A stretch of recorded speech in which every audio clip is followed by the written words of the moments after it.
Assalamualaikum dan selamat pagi kepada semua pelajar-pelajar yang cikgu kasih sekalian. So hari ini 24 hari bulan 5 2021. Okay, cikgu kita teruskan dengan kelas PDPR kita. So hari ini kita dah selesai dengan jantung. Sebelum ni kita dah selesai dengan jantung, kita dah selesai dengan sistem pengangkutan kita, ya. Beberapa lagi subtopik yang di belakang tu. So hari ni kita nak masuk pula dengan darah, ya, darah manusia. Okey, so darah merupakan komponen yang sangat-sangat penting, ya, dalam sistem pengangkutan kita. Dalam sistem pengangkutan dalam badan kita lah. Sebab apa darah ni penting? Sebab darah ni lah suatu elemen yang diperlukan untuk membawa ke semua ingredient yang cuba cakap bahan-bahan lah kan. Macam ke semua sekali benda ataupun ingredient bahan yang kita makan, yang kita yang ada, maksudnya yang ada kepentingan daripada luar masuk ke dalam badan kita, dibawa melalui kita punya darah kita. Okay? So darah ni macam cikgu sebut sebelum ni lah, macam sebatang sungai, ya, yang mengandungi berbagai-bagai benda di dalamnya. Ada ikan, ada pokok, tumbuhan, berbagai-bagai, ya. Ada benda yang elok, ada benda yang tak elok pun terdapat di dalam sungai. So macam tu juga darah, ya. Ada benda yang elok dan ada juga benda yang tak elok yang ada di dalam darah ini. Okey. So darah ni terdiri daripada apa? Yang pertama, darah ni terdiri daripada 55% adalah plasma darah. Ya, 55% adalah plasma darah. Plasma darah ini kebanyakannya, ya, kebanyakannya 90% lah adalah air. Ya, 90% adalah air. Maksudnya dia bendalih berwarna kuning pucat. Ya, kita takkan nampak lah bendalih tu warna kuning pucat. Sebabnya lagi 45% adalah sel darah kita. Ya, sel darah kita. Sel darah kita pula terbahagi kepada 3. Yang pertama adalah sel darah merah, platelet dan juga sel darah putih. Okay, so tiga komponen darah ini, kita ada 4 lah komponen, ya. Yang pertama kita ada plasma. Plasma ni 45%, ya, 55%. So dia merangkumi lebih daripada separuh daripada komponen darah itulah. Kemudian kita ada sel darah. Sel darah pula terbahagi kepada 3. Okay, so plasma ni yang paling banyak lah. Okay, so ketiga-tiga sel darah kita ni dia ada fungsi masing-masing lah. Maksudnya bukan dia fungsi dia sama, tak. Sel darah merah dia ada fungsi yang lain. Platelet pun ada fungsi yang lain. Sel darah putih pun dia ada fungsi yang berbeza. Okey, komponen darah boleh diasingkan melalui kaedah emparan. Okey, so kaedah emparan ni kaedah yang kita boleh buat dalam makmal lah, ya, dalam makmal. Tetapi dengan menggunakan bahan-bahan yang tertentu. Bukan mudah juga kita nak buat ni, ya. So dia ada kaedah dia. Kita boleh asingkan komponen tu. Kita boleh asingkan plasma, boleh asingkan sel darah merah, platelet dan sel darah putih melalui kaedah emparan. Kaedah emparan ialah kaedah di mana kita memisahkan campuran cecair yang mengandungi ketumpatan berlainan melalui putaran yang laju. Okey, so itu adalah kaedah emparan. Okey. So awak boleh nampak bagaimana proses dia apabila kita melakukan kaedah emparan ni. Ni kita ada darah, ya. Lab yang kita kata, kalau awak tahu BP lab, hospital dan sebagainya, memang ada lah. Dia adalah dia punya teknologi untuk membuat proses ni. Dia ada alat dia, alat di mana nak membuat proses emparan ni, di mana dia boleh bahagikan. Itu yang kita boleh nampak tu. Kalau tak darah tu kita nampak merah je. Tapi selepas proses emparan tu kita akan dapati ada dua lapisan, di mana lapisan di atas itu dia berwarna kuning. Dia lebih banyak daripada lapisan yang berwarna merah ni. Berwarna merah inilah mengandungi ketiga-tiga sel darah kita, ya. Kenapa dia warna merah? Sebab sel darah merah itu yang membentuk warna tu. Ya, sel darah merah ni dia lebih banyak, ya, dan juga dia yang menghasilkan warna merah itu, ya, melalui kita punya inilah dalam komponen badan kita tu.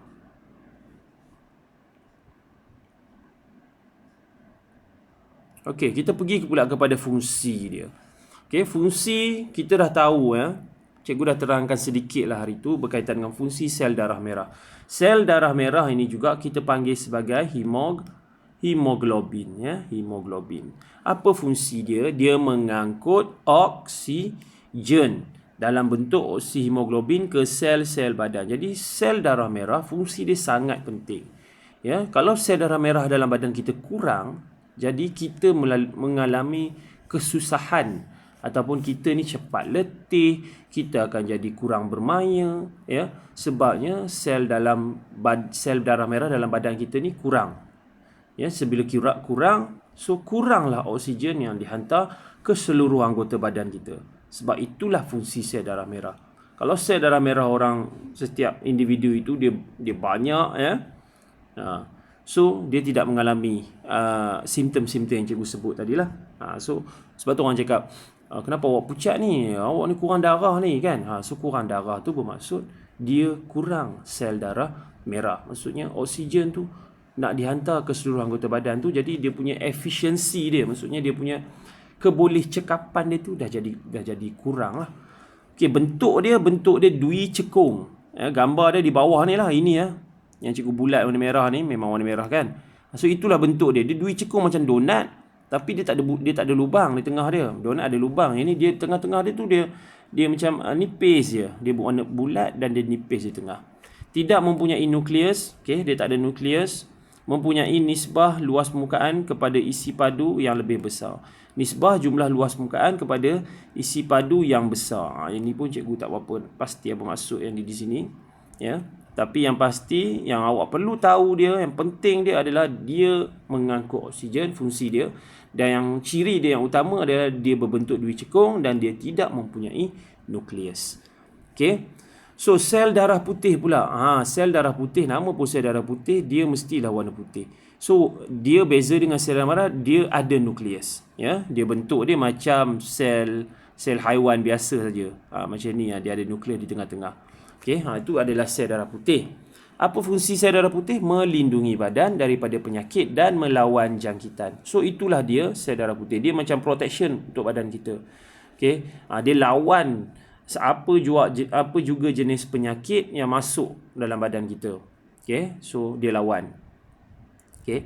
Tapi kadang-kadang tu bila kita suntik something kan, vaksin dan sebagainya, itu untuk membantulah. Tapi sebenarnya dalam badan kita sendiri dah ada protection itu, iaitu sel darah putih. Okey. Platelet. Okey, platelet ni apa pula fungsi dia? Dia membantu pembekuan darah dan menghentikan darah. Platelet ni saiz dia lebih kecil, ya. Saiz dia lebih kecil daripada saiz sel darah merah dan juga sel darah putih. Saiz dia kecil dan berbentuk tidak sekata. Bentuk dia pun kecil. Dia macam bulat-bulat je. Bukan bulat, dia ada petak. Dia tidak sekata kan. Bentuk dia suka hati. Tapi fungsi dia sangat penting. Dia juga tiada nukleus, sama juga macam sel darah merah. Yang ada nukleus hanya satu saja, iaitu sel darah putih. Membantu pembekuan darah dan menghentikan pendarahan. Maksudnya di sini apa? Bila kita accident ataupun kita mengalami luka, jatuh dan sebagainya, kita bila kita berdarah, lama-lama bila kita lap darah tu, kita tekan, lama-lama darah tu akan berhenti. Fungsi dia apa maksudnya di situ? Maksudnya platelet lah yang menghentikan darah ataupun dia membekukan darah pada bahagian tu. Kalau dalam badan kita ni platelet tak ada ataupun platelet dalam badan kita ni kurang, jadi pendarahan akan terus berlaku. Maksudnya darah kita akan terus mengalir keluar, tak berhenti. So kita akan mengalami orang cakap darah dalam badan kita keluar, so habislah kita boleh matilah, ya. So itu fungsi platelet lah. Sebab itu bila denggi ni apa dia buat ya? Nyamuk Aedes ni apa dia buat? Bila kita kena denggi ya, dia menyerang kita punya platelet, ya. Dia menyerang kita punya platelet. So dalam badan kita bila dia menyerang platelet pun mati, dan dia akan menyebabkan platelet dalam badan kita kurang. Jadi proses pembekuan darah itu tidak berlaku. Maksudnya darah itu maksudnya dia akan keluar ikut telinga kita, ya, sebabnya ikut saluran-saluran yang ada dia akan keluar. Maksudnya dia tidak boleh menghentikan darah. Sebab itu bila kita panggil denggi ni, last kali dia kata denggi berdarah. Denggi berdarah ni maksudnya habis dah platelet dalam badan kita. Kita punya badan tidak mengalami proses pembekuan dan proses nak hentikan darah itu tak boleh lagi. So darah tu akan keluar mengalir melalui lubang-lubang yang ada lah. Itu bahaya tentang denggi lah. Dia menyerang platelet. Sebab itu bila denggi je, doktor akan masukkan platelet ataupun dia akan melihat kepada aras platelet dalam tubuh badan kita. Kalau dia mencukupi tak ada masalah. Tapi kalau tak cukup, dia akan masukkan platelet. Dia bukan masukkan sel darah merah. Dia masukkan platelet untuk memastikan badan kita cukup platelet untuk membantu pembekuan darah. Okey, so ini pula plasma lah. Plasma macam cikgu cakap tadi, dia 90% adalah air. 90%. Dia tak tulis atas ni kan, tak cukup. Ni adalah plasma darah kita. 55% daripada kandungan darah kita adalah plasma. 90% daripada 55% itu adalah air. 90% adalah air. Air merupakan medium pengangkutan dan pelarut bagi gas respirasi, ion, hasil pencernaan dan bahan perkumuhan. Medium pengangkutan. So macam cikgu sebut tadi lah, air ni macam sebatang sungai lah. Plasma ni macam sebatang sungai. Dia mengandungi air lah yang menggerakkan. Semen. Mana tadi?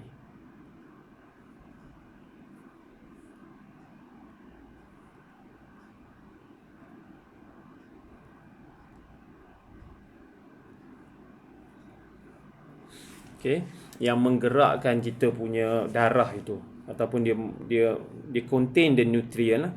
Okey, kemudian yang lain-lain dia ada nutrient, glukos, vitamin. Ini semualah apa yang kita makan semua. Nutrien penting dalam penghasilan tenaga, pertumbuhan dan pemeliharaan kesihatan. So ini yang ada di dalam plasma kita. Kemudian ada gas terlarut. Apa lagi ni? Silap pula dah. Sorry ya. Salah. Kadang-kadang bengong sikit benda ni.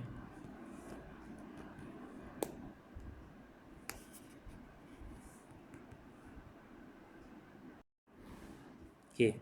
Gas terlarut, oksigen, semua pun dalam tu, dan juga karbon dioksida. Okey, so semuanya terdapat di dalam kita punya plasma tu. Dan bahan kumuh ni bahan yang tidak diperlukan, yang kita nak buang keluar, ya. Urea diangkut ke ginjal untuk disingkirkan. So semua terdapat dalam darah ni. Semua terdapat di dalam kita punya darah, iaitu di dalam plasma. Dia lalu kat dalam tu lah. So ini contoh ini kita punya salur darah kita, ya. So kita ada sel darah merah, sel darah putih, and then kita ada platelet, and then kita juga dalam tu ini macam air lah. 90% adalah air, ya, yang merupakan yang kita panggil sebagai plasma. Dalam plasma ni, so adalah nutrien-nutrien ni semua, macam-macam ada bahan kumuh ada, and then dia ada enzim, banyak sangat, ya, banyak sangat kandungan dalam darah itu, ya. Kemudian kita ada enzim. Enzim diperlukan untuk mempercepatkan tindak balas biokimia dalam sel. So enzim ni ada banyak, dia ada enzim amylase, enzim lipase, protease dan sebagainya. Itu semua diperlukan untuk mempercepatkan tindak balas. Dia macam suatu mangkil lah. Dia akan menyediakan satu laluan alternatif untuk mempercepatkan suatu tindak balas. Hormon. Kalau perempuan kita ada kalau lelaki kita ada hormon testosteron, ya. Lelaki testosteron. Kita ada muscle, kita punya badan kita kan. So itu adalah hormon untuk lelaki. Kalau perempuan dia ada hormon estrogen dan juga hormon progesteron, iaitu untuk sifat-sifat perempuan lah. Ada banyak lah dia punya cabang hormon-hormon ni, ya. Perempuan dia ada payudara kan, and then dia berbeza sifat dia kan, daripada segi percakapan dia, daripada segi suara dia, daripada segi dia punya kelakuan dia berbeza dengan lelaki. So itu semua dipengaruhi oleh hormon-hormon ni. Hormon-hormon ni semua dibawa oleh kita punya darah, dalam darah. Dia terdapat di dalam darah kita. Bahan kimia yang mengatur aktiviti setengah tisu ataupun organ. Sebab itulah ada kalau lelaki yang nak jadi perempuan contoh kan, so dia makan pil hormon. Pil hormon untuk dia dapat bentuk tubuh macam perempuan. Okey. So ada banyaklah contoh kan. Yang orang yang maksudnya macam contoh kita ada sajat tu kan. Tu dia makan hormon. Dia makan hormon untuk jadikan dia macam perempuan. Boleh ya. Ada benda yang boleh buat begitu. Okey, tapi daripada sifat asal dia tak boleh ubah lah kan. Dia zahir dia tak boleh ubah. Tapi bolehlah kalau dia buat dari segi ubah dari segi pembedahan tu berbezalah. Kalau dari segi sekadar nak makan ubat, makan hormon tak boleh ubah. Tapi dia boleh ubah daripada segi sifat dia. Ya, dari segi suara dia dan sebagainya. Okey. Apa ni? Okey, kumpulan darah pula. Okey. So kita masuk kepada kumpulan darah. Darah manusia ni dia ada kumpulan-kumpulan dia, ya. Dia ada kumpulan A, B, AB dan O. Jadi awak ni kena tahulah apa kumpulan awak. Kumpulan darah awak. Kumpulan darah ni pula dia penting sebab proses penerimaan darah dan juga kita nak derma darah dan terima darah, kita tak boleh terima atau derma darah suka-suka hati kita je. Ya. Contoh kalau awak darah A, awak hanya boleh terima darah daripada A. Orang yang ada darah A sama macam awak ataupun orang yang ada darah O. Okey. So awak tak boleh terima darah daripada B, tak boleh. Ya. Nanti berlaku pembekuan darah ataupun kita panggil dia sebagai penggumpalan darah. Ya, tak boleh. Dan juga awak tak boleh terima daripada AB pun tak boleh. So kalau awak O pula, awak boleh derma darah pada semua orang. Ya. Awak boleh derma darah pada A, boleh derma darah pada B, boleh derma darah pada AB, boleh derma darah juga pada O. Semua awak boleh derma. Tapi kalau awak nak terima darah pula, awak tak boleh terima darah daripada semua kecuali daripada darah O. So O ni adalah orang baik. Maksudnya dia derma darah dia pada semua orang. Semua orang boleh terima darah dia. Tapi kalau dia hilang darah, maksud kalau dia accident dia daripada kumpulan O, dia hanya boleh terima darah daripada orang yang sama jenis darah dengan dia saja, iaitu O. Okay, so itu pentingnya kita tahu jenis darah kita. Jangan awak tak tahu, sebab tu kena check ya, kena semak. Pergi hospital ataupun pergi klinik BP lab ada di Manjung ni, dia boleh check kita punya darah jenis apa. Okey, pendermaan dan penerimaan darah adalah berdasarkan kepada kesesuaian kumpulan darah penderma dan penerima, seperti yang cikgu sebut tadilah. Hal ini kerana penerima mempunyai antibodi dalam serum darah yang boleh bertindak balas dengan antigen pada sel darah merah penderma. Dia ada antibodi dalam serum darah. Dalam serum darah kita tu ada antibodi di mana yang boleh bertindak balas dengan antigen pada sel darah merah penderma.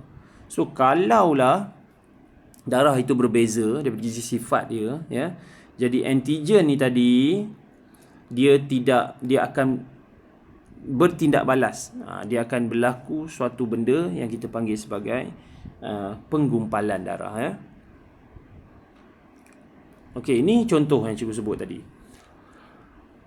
Okey, kalau dia kumpulan darah A, ya, antigen sel darah merah dia adalah A. Okey. And then dia antibody dalam serum darah ialah dia anti-B. Maksudnya dia tak boleh terima B. Dia tak boleh terima Dia tak boleh terima darah B. Dia anti kepada B. So jangan masukkan darah B dalam tubuh badan dia. Dia boleh derma pada A dan AB sahaja. Okey. So dia boleh derma tak? Boleh. Dia derma pada A dan juga AB. Dan dia boleh terima daripada A dan O sahaja. Okey. So maksudnya apa? Dia boleh derma pada A dan AB. Okey. Dia boleh terima daripada A. Maksudnya dia dari kumpulan A lah, dia bolehlah terima dengan sejenis dengan dia, A dan juga O. Ya, dua kumpulan darah dia boleh terima dan dua kumpulan darah dia boleh derma. Okey, untuk kumpulan B pula, antigen pada sel darah merah ialah B lah. Ya, so dia B.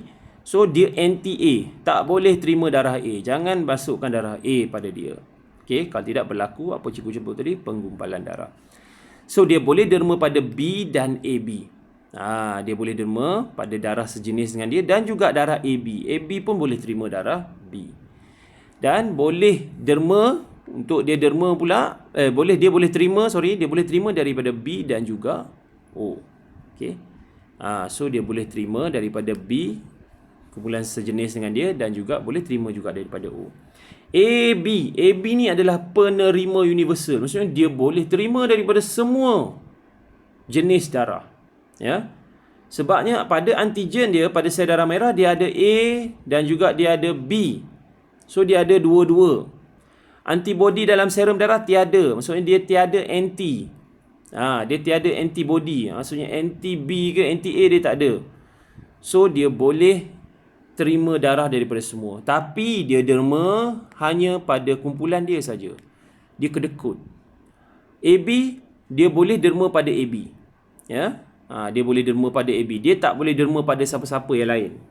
O boleh terima darah AB? Tak boleh. A boleh terima AB? Tak boleh. B boleh terima AB? Tak boleh.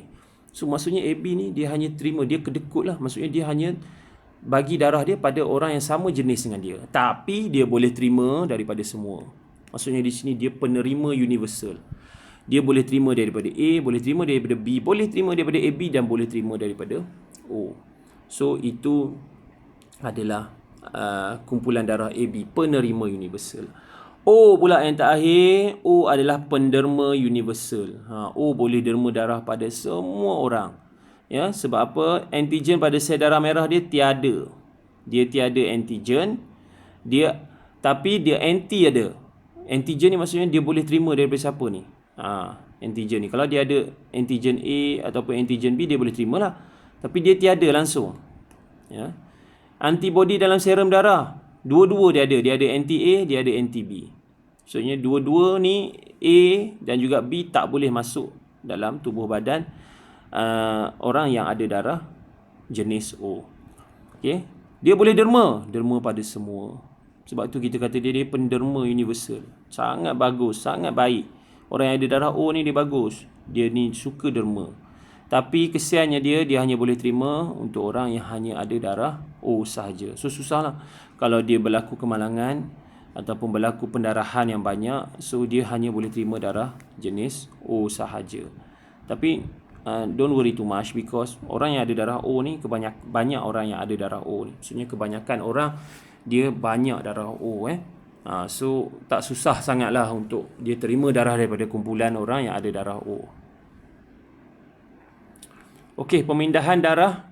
Apa yang berlaku semasa pemindahan darah dipanggil juga sebagai transfusi darah ataupun kita derma lah, kita pindahkan darah. Pemindahan darah daripada seorang penderma kepada seorang penerima perlu mengambil kira jenis kumpulan darah, penderma dan penerima. Okey, so itu kita faham lah. Jika darah kedua-dua penderma dan penerima tidak sepadan, maka sel darah akan mengalami penggumpalan. Cikgu sebut tadi, gumpal, dia tergumpal. Ya, darah tu mula-mula dia jadi macam dia jadi gumpal lah. Gumpal ni tahu gumpal, dia bulat. Jadi dia akan block kita punya salur darah kita. Ya, darah tu tak boleh bergerak dah sebab saiz dia makin besar, dia tergumpal. Ya. Keadaan ini berlaku kerana sel darah penderma mengandungi antigen yang bertindak dengan antibody di dalam plasma darah. Okey. So tak boleh kalau darah itu berbeza, ya, macam yang cikgu sebut tadi yang di atas tu kan. So dia hanya boleh terima daripada kumpulan darah yang dia boleh terima sahaja. So ini hospital dia akan tahulah bagaimana dia buat benda tu kan. Okay, kenapa penting untuk derma darah? Menyelamatkan nyawa dan tidak membahayakan penderma, ya. So kita tahulah kita nak derma darah penting, ya. Setiap orang dia perlu kalau boleh dermalah darah, ya. Kadang-kadang ada kempen derma darah, kita derma, kita boleh menyelamatkan nyawa orang lain, ya. So banyaklah, cikgu pun ada banyak kisah untuk diceritakan. Kalau kita berdepan ni, cikgu banyak kisah nak ceritakan. Dulu isteri cikgu pun ada kehilangan banyak darah kan. So membantu, ya. Bila kita dapat orang lain punya darah tu, membantu menyelamatkan nyawa orang yang kita sayang, ya. Jadi kita bagi balik benda tu. Kalau kita ada, maksudnya darah kita pun memang tak ada masalah kan. Kalau kita tak ada sebarang penyakit, kita derma lah. Kita derma darah kita supaya orang lain boleh gunakan. Itu juga satu ibadat. Kalau untuk orang Islam, kita dapat pahala. Okey, misal dalam pembedahan atau kemalangan, dia perlu menjalankan pemindahan darah dengan segera. Ini boleh berlaku untuk siapa saja. Bukan saja untuk pada kita, pada family kita, pada kawan-kawan kita. Ya, so kita boleh derma, tak ada masalah. Kalau kita tak ada sebarang penyakit, kita boleh derma darah. Kriteria boleh baca lah sendiri. Sihat tubuh badan. Kalau kita nak derma darah, kita kena sihat. Umur 18 hingga 65. Awak tak layak lagi lah. Dia start umur 18. Maksudnya start umur di mana seorang individu itu dah lepas umur 18 tahun ya. Dia boleh derma darah. Maksudnya bukan lagi di bawah tanggungjawab ibu ayah dia lah. Berumur 18 hingga 60 bagi individu yang menderma darah pertama kali. Berumur 17 dan ke bawah perlu mendapat kebenaran. Boleh boleh. Kalau awak boleh derma darah, tapi perlu dapat kebenaran daripada ibu dan bapa. Berat mesti 45 kg dan ke atas. Kalau bawah daripada tu, contoh cikgu rasa bawa pelajar-pelajar dalam kelas kita semua kecil-kecil je nampak Yang perempuan lagi lah, cikgu rasa 45 pun tak sampai jadi tak boleh derma. Kena tinggikan sikit berat badan tu. Tidur sekurang-kurangnya 5 jam sebelum derma darah. Maksudnya kena tidur dulu ya, bagi darah tu settle kan. So jangan makan benda bukan-bukan kan, supaya darah tu clean lah masa kita nak derma. Telah makan sebelum menderma darah, telah makan maksudnya kita telah makan lah. So yang tadi nanti tak adalah kita hilang tenaga. Kadang-kadang bila kita dah derma darah ni, kita akan rasa lesu sebab darah kita keluar daripada badan kita kan. Tidak terlibat dalam sebarang kegiatan berisiko seperti mengambil dadah atau sedekah, ini memang tak boleh lah. Jangan buat ni. Pergi derma darah pula. Darah awak pun dah tercemar, awak bagi pula pada orang, tak boleh. Seorang boleh menderma darah 4 hingga 6 kali setahun. Banyak tu untuk orang yang sihat, dia boleh derma hingga 4 hingga 6 kali. Darah derma digantikan semula oleh badan. Jangan ingat bila kita derma darah tu hilang dari badan kita. Tak, kita boleh ganti balik. Kita makan benda-benda yang boleh menghasilkan kita punya sel darah merah kita. Seperti makanan laut elok kerang, udang dan sebagainya, dia akan menggantikan balik sel darah kita. Jadi sel darah kita tu bila diganti kan, dia baru kan, dia fresh lah. Jadi kitaran darah dalam badan kita tu, bila kita derma, kita buang, kita keluarkan darah dan kita masukkan darah baru yang lebih baru kan, benda yang baru dia lagi sedap lah. So elok kita derma darah kita boleh gantikan darah kita dengan darah yang baru.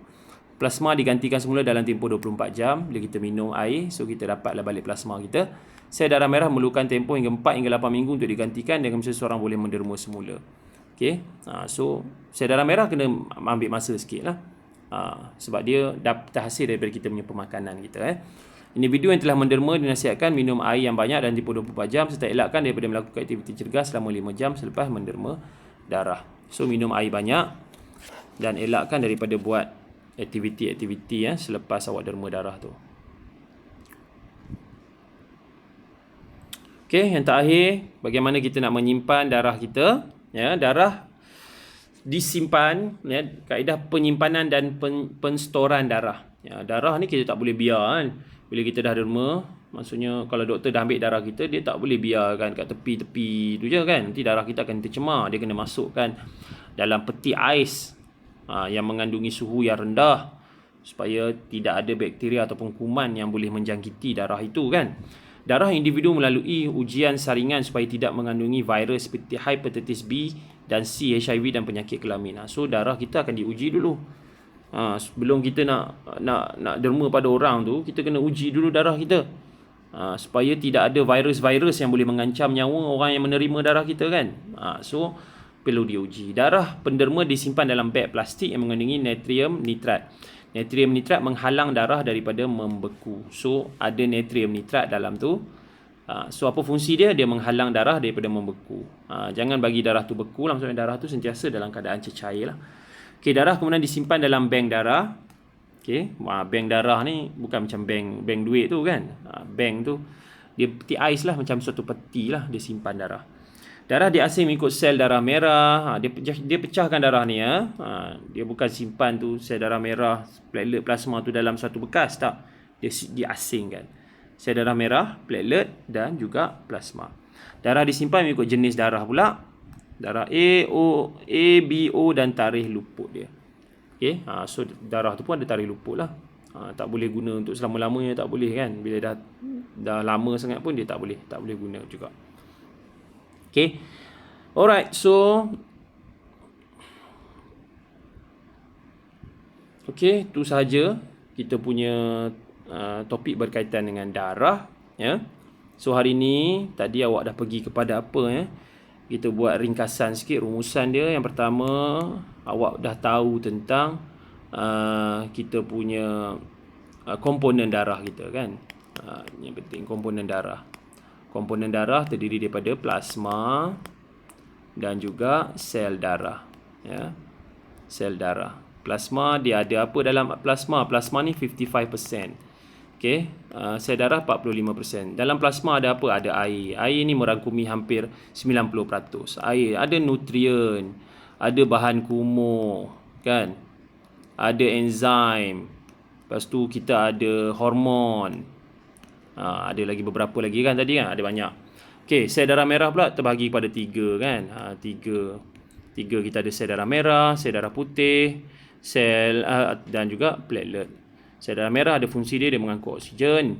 Sel darah putih dia menghalang jangkitan penyakit ataupun dia melindungi badan kita daripada terkena jangkitan penyakit. Platelet pula dia menghalang pembekuan darah. Okay, so ada bentuk-bentuk dia, nukleus dan tak nukleus kan. So ada ciri-ciri dia lah yang awak perlu tahu untuk sel darah tu. Okay. Kemudian yang plasma darah pun adalah dia punya fungsi-fungsi dia, air, nutrien kan, oksigen kan. So ada banyak kat situ. Okay, yang kedua yang awak tahu tadi adalah kumpulan darah. Kumpulan darah ni kena tengok. Kita ada kumpulan A, kita ada B, kita ada AB, kita ada O. AB merupakan penerima universal. Maksudnya dia boleh terima darah daripada semua, ya, penerima. Kalau O pula dia adalah penderma universal. Maksudnya dia boleh derma darah pada semua tapi hanya boleh terima darah daripada O sahaja. Okey, kemudian kaedah penyimpanan. Kemudian dia cerita pasal apa tadi?